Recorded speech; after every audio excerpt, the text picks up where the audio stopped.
Welcome back, and we're going to go right into chapter 10. Again, I'll pop up my disclaimer. I'll go through and read the chapter for you, reviewing the handout, and then right into the integration audio.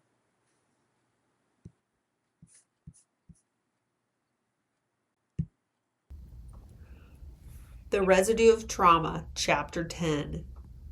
Incompetence. Surrounded with ineptitude can foster learned helplessness.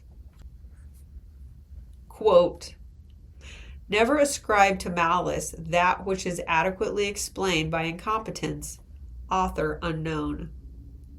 Human beings are social creatures, and the people around us profoundly shape our beliefs, behaviors, and perceptions. When surrounded by incompetent individuals, whether it's due to lack of skills, understanding, or just low emotional intelligence, this environment can have a cascading negative effect. The inability of others to provide effective guidance, solutions, or support can erode confidence, create chronic stress, and contribute to learned helplessness. Being immersed in an environment of incompetence fosters feelings of futility, stagnation, and inactivity. Often, as an individual begins to improve their situation, it brings a level of discomfort to others that lack initiative. The ripple effect of incompetence. Lack of support. New behavior brings with it new boundaries and new emotions. Old environments may not like new boundaries. An individual will receive pressure to go back to the old way. I call it the change back or else behavior. The stronger a new boundary is enforced, often the more others can push back. When I left the medical field to become a hairdresser, I received a ton of pushback. I heard repeatedly, "Oh, you're just going to be a hairdresser?" I made more money in just that industry than I ever would have made in the medical field, and I loved it. Absolutely loved it. Many people will pay twice for vanity and want health for free. Lack of trust.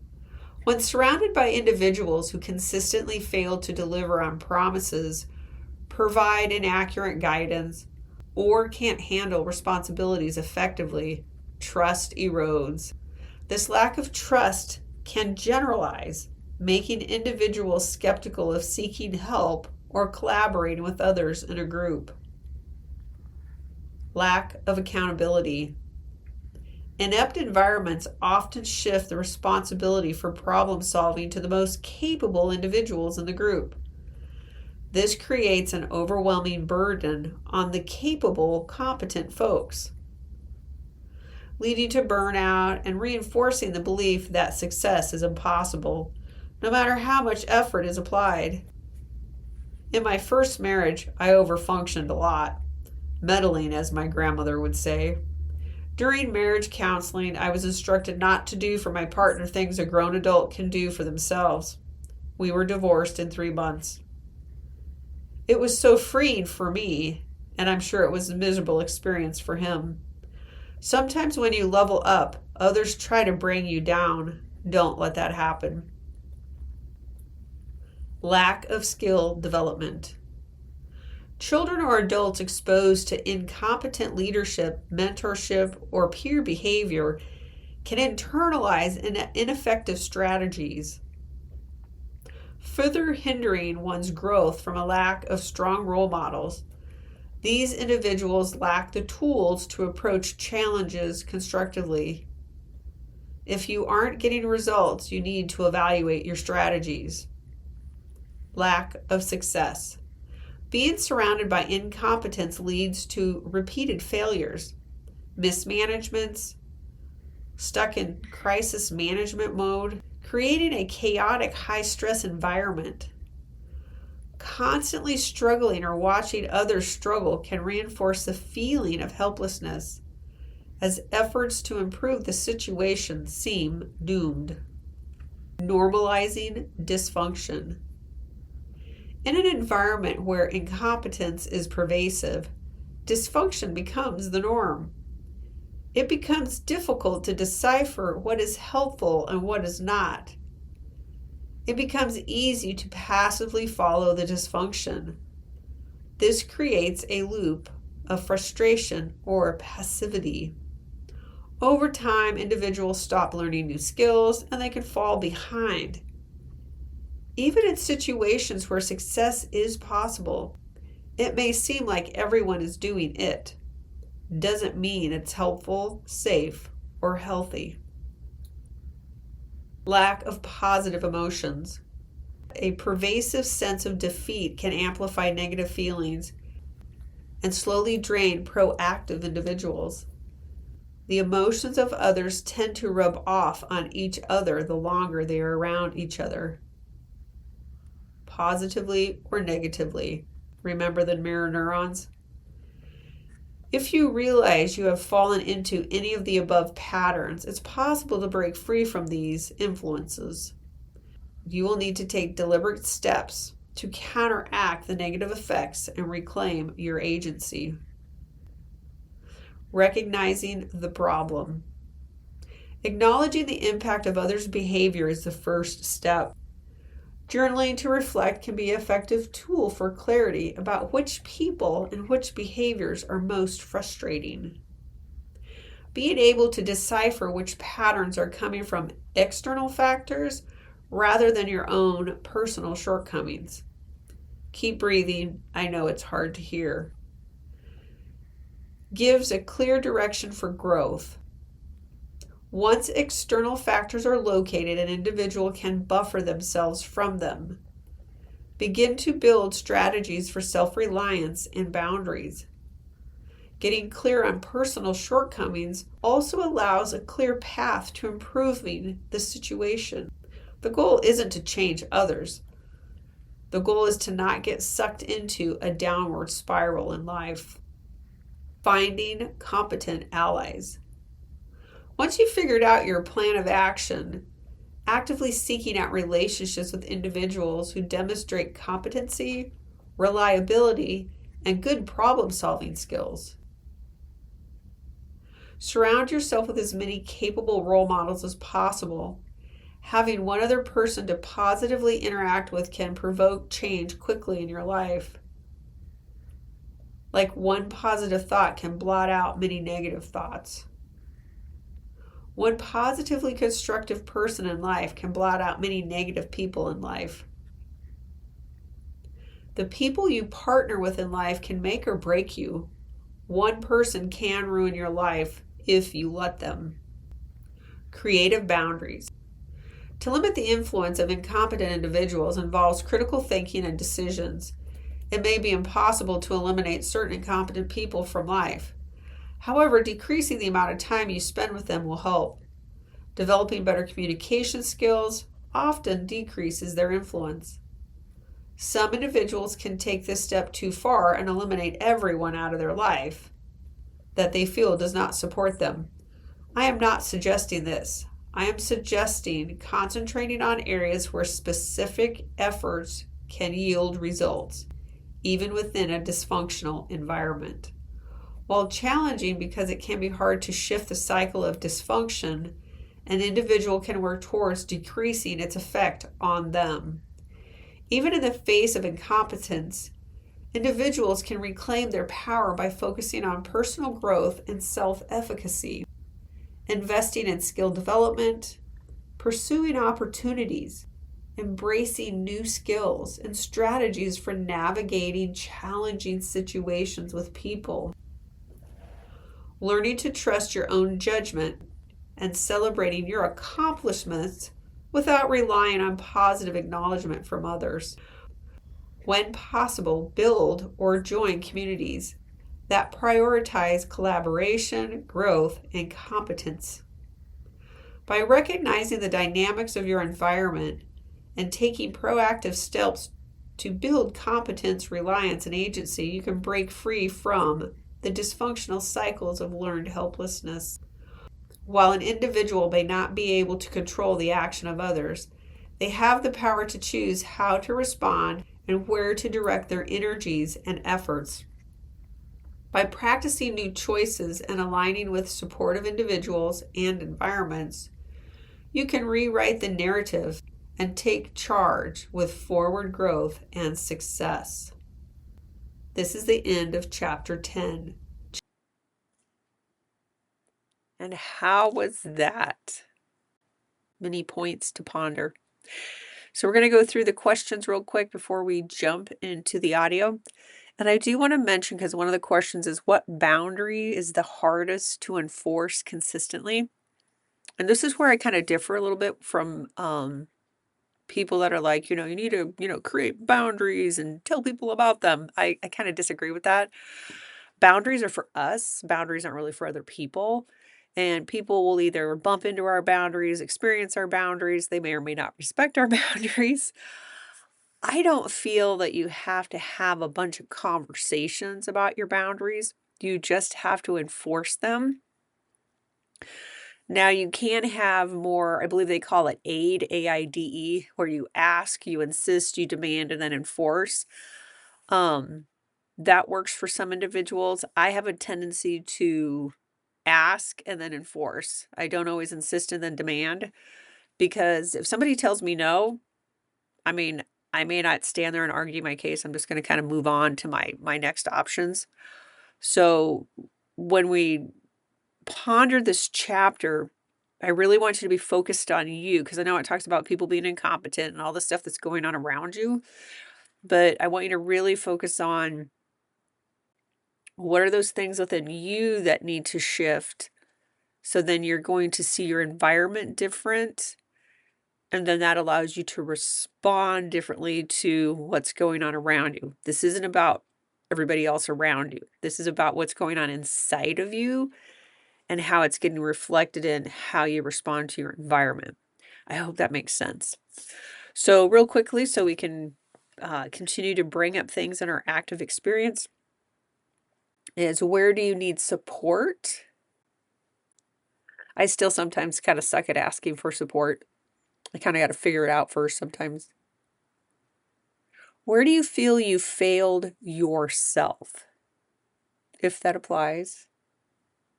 What boundary is the hardest to enforce consistently? Mine would be working out. And where do you not trust yourself? I do not trust myself around a chocolate cake. Seriously, you could leave me with your kids, your dog, your money, whatever. No problem. Yeah, you leave me alone with a chocolate cake. It's going to be a problem. And I say that in humor, but really be honest with yourself. What are those areas that you just can't control yourself, or you just can't do the thing? Really be honest with yourself. And you can write that down or just kind of ponder it. And then we're going to go right into the meditation.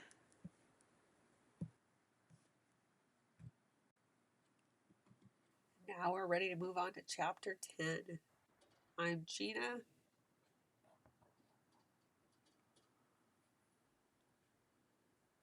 You can use your journal tracker sheet, or you can even use a blank piece of paper. We'll do the disclaimer. I'm not a medical professional. I offer no advice. And anyone using resources off of my website, do so taking accountability and responsibility for their own mental health choices and behaviors. And as we move on to the topics in chapter 10, focus in on an item, emotion, or situation you would like to shift. And again, focusing on, how do you feel about it before we start the session?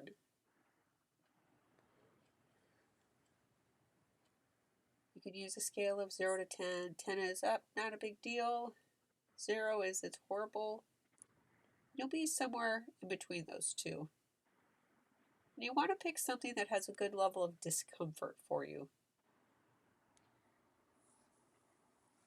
Before we start the magnetic mind session,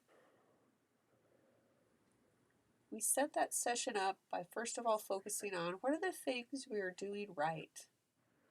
What are those things that we're doing right now that are working for us? Write that down on your tracker sheet. For when we can acknowledge what is working for us, it allows our brain to hone in on it, stimulates the reticular formation of the brain, so we will find more of it in life. For all of the solutions are already around us. Unfortunately, though, when we've had trauma, we have a tendency to blot quite a bit of it out, and we don't even realize we're doing it. And if you need to pause the audio while you write down all the things that you're doing now that are working for you in this area, jot those down.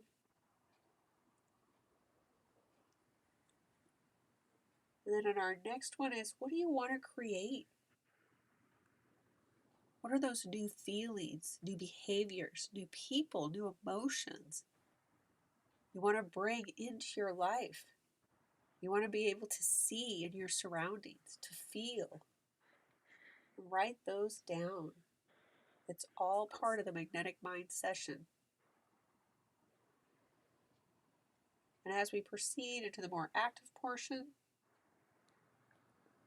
closing your eyes, taking a few deep breaths, bringing your attention and your intention inward. And I ask permission to work your superconsciousness. The superconsciousness, are you there? Yes.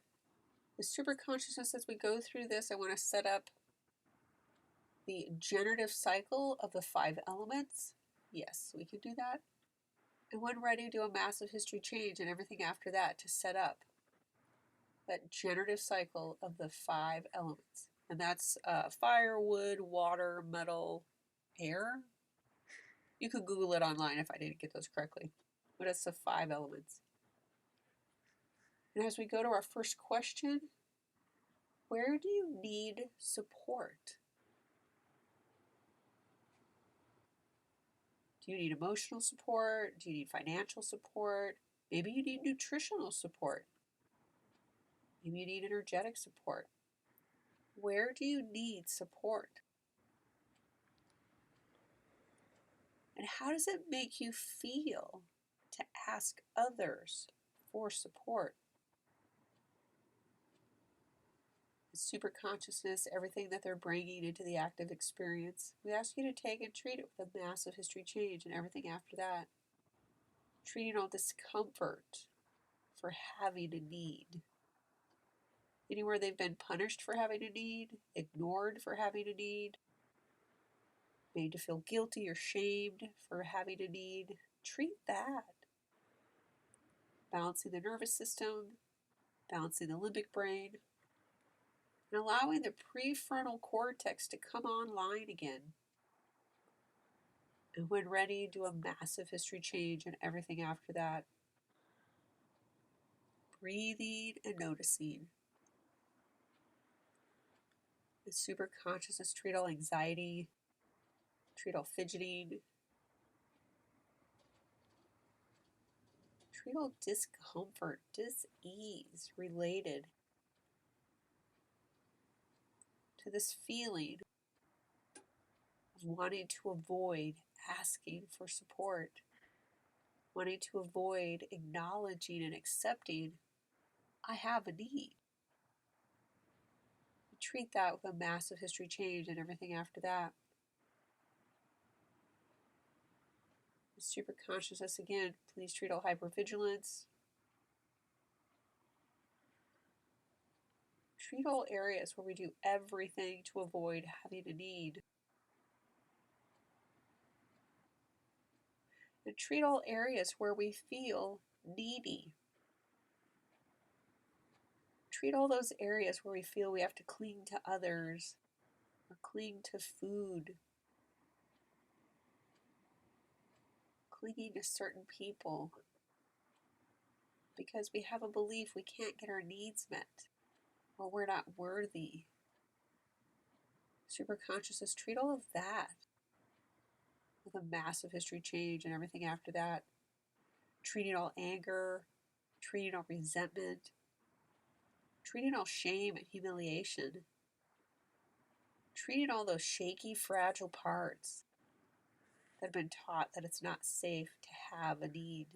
It's not safe to acknowledge a need, and it's not safe to express a need. And when ready, line that up in 3 parallel sessions and tag and treat all of it with a massive history change and everything after that. Continue breathing and noticing, letting superconsciousness do the shifts for you.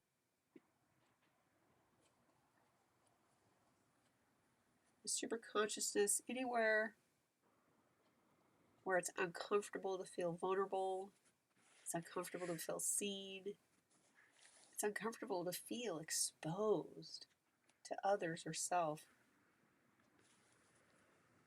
Treat that with a massive history change and everything after that, allowing them to feel protected and reinforcing confidence, self-expression, and self-acknowledgement, reinforcing all self-connection and self-understanding, having those inner aha moments that allows them to engage with themselves, and in turn engaging with the environment at large. And when ready, do a massive history change and everything after that. And keep breathing.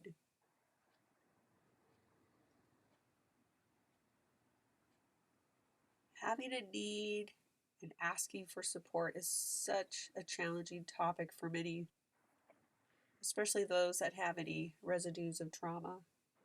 And as we move on to the next one, the next question is, where do you feel you have failed yourself?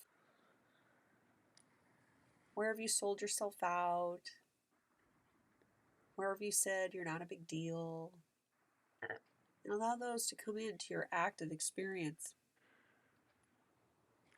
And superconsciousness, as these come into the active experience, please take and treat these with a massive history change and everything after that. And what is the meaning? What meaning have you attached to this failure, this selling yourself out, this not acting in your own best interest? With superconsciousness, treat all of that, treat all parts, all predispositions, and treat all associations to and with this event, this scenario, and when ready, do a massive history change and everything after that. And where do you feel it benefits you? Where have you learned this coping mechanism? Allow your subconscious mind to bring that up, even if it's just a body sensation. What does this mean about you? In superconsciousness, treat that meaning with a massive history change and everything after that. Treating all beliefs, all thoughts, all emotions. Treating all fear, fear of being seen, fear of being rejected. The superconsciousness, treat any place where engaging with others has been proven unsafe, not fun, even disastrous. And treat that with a massive history change and everything after that. And take a deep breath.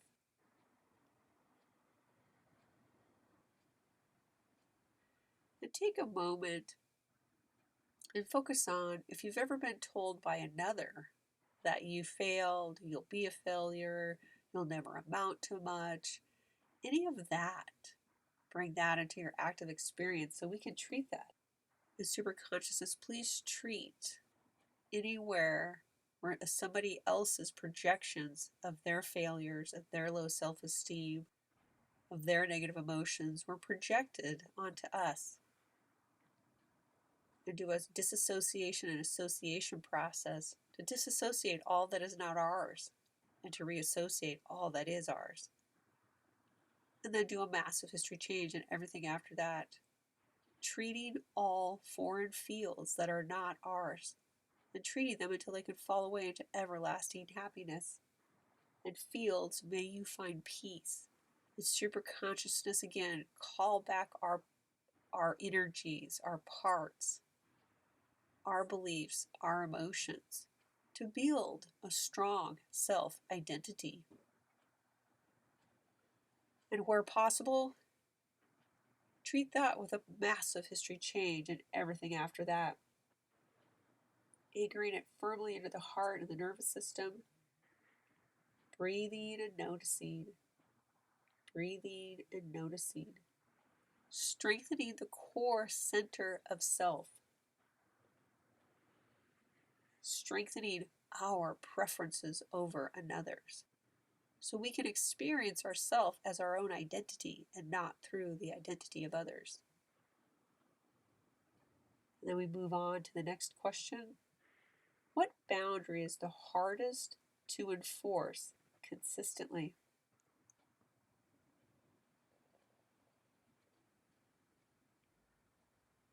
Focus on that. What boundary do you have a hard time enforcing with others? Do you have a hard time saying no? Do you have a hard time going to bed on time? Do you have a hard time saying no to sugar? And we'll add a little thing here, though, about sugar. What a lot of people don't realize is when we eat sugar, especially things like alcohol, candy, when it raises our blood sugar, it tells our brain stem, the primordial nonverbal part of our brain, it tells us we're safe. It says, oh, we are not going to starve to death, and it allows the body to relax. So many times we are searching out alcohol or sugar because we really want the energy of safety. So when you focus on that with your boundaries, what are all the ways that you can help yourself feel safer with better boundaries? And super consciousness, treat that with a massive history change and everything after that. In super consciousness, we're going to offer the metaphor that if I can't say no, I can't say yes. We have choice, even if it appears that we do not. Again, offering the metaphor, if I can't say no, then I can't say yes. And super consciousness, treat anything that resists that metaphor, anything that resists our ability to make our own choices and to reinforce that choice to a better life, to more satisfaction and less pain. And again, set that up in a try structure, in an interactive recursive formula, and treating that until it gets to a zero, till it's been neutralized.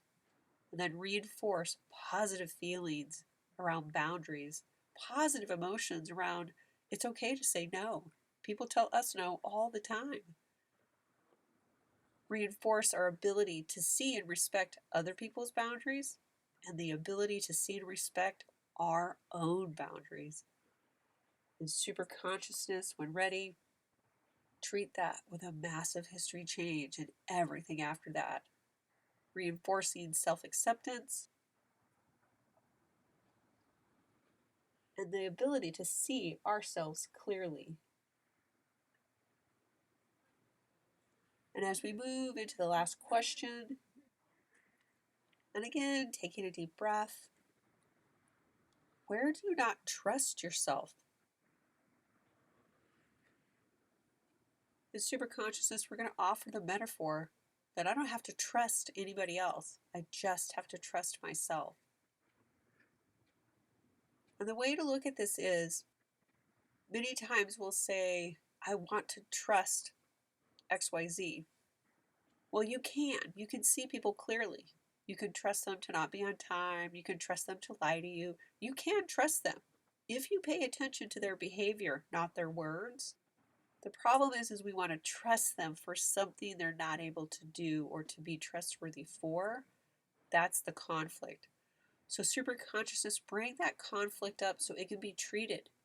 Treating all chakras with a massive history change and everything after that. Bringing in, again, building our own intuition, building that self-trust, treating the self-doubt, treating the shame, treating all gaslighting, and reconnecting ourselves to the sensations of the body, reconnecting us to our ick response. For that ick response is our body's way of telling us, don't go here, don't talk to them, don't do that. That's ick. It's going to turn out bad. The superconsciousness treat all internal dread. Treat the brainstem. Please treat anywhere where that brainstem keeps firing from old information and it's not able to read the environment. Because when our brainstem is continuously firing for past reasons, but we're not in a place of danger, or maybe we're even just trying to relax, but if our brainstem keeps firing, we literally have free-floating dread. It's one of the last sensations a lot of times that will go away for people of trauma, because they don't realize it's this primitive primordial part of their brain just firing over and over, and it throws them into like a dorsal response, a shutdown, because you're just hyperstimulated, you're running on high. So superconsciousness, all of that, treat that with a massive history change, and everything after that, slowly, easily, and at the perfect speed, the perfect order for each person. And again, where do you not trust yourself? Do you feel you don't make good decisions?